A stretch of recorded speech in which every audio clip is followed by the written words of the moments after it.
Paano kaya naging pagsalubong sa Pasko nitong mga katulad nila Zaldico, no? Ngayon, Dami-daming pera, pero tingin oo, sa'yo ng mga tao magnanakaw ka. oo, 'di ba? Mm, Tapos nagtatago ka, oo. 'di ba?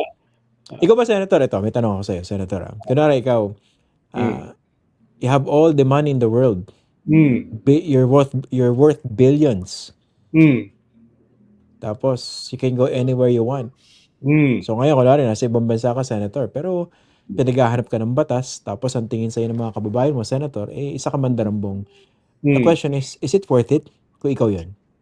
Yung pinaghahanap ka ng batas, okey lang yun dahil sanay naman ako ro'n. Yung mandarambong, medyo mahirap yon dahil Mm, siyempre ang iniisip mo kasi, ikakahiya ka ba ng iyong mga anak? correct. Sa'kin fundamental yun, 'di ba?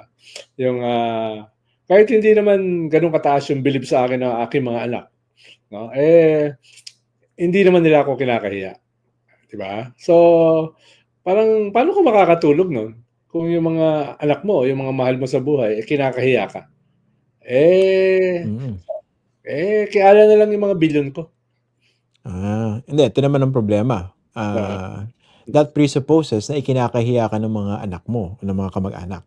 Kasi puwedeng sila, hindi sila hmm, naniniwalang nakaw, yung ah. pinanggalingan ng kanilang yaman. 'Di ba minsan may gano'n din, eh? Hindi pero yung mga anak ko kasi talagang may integrity yun, eh. Kaya alam nila na nakaw yun.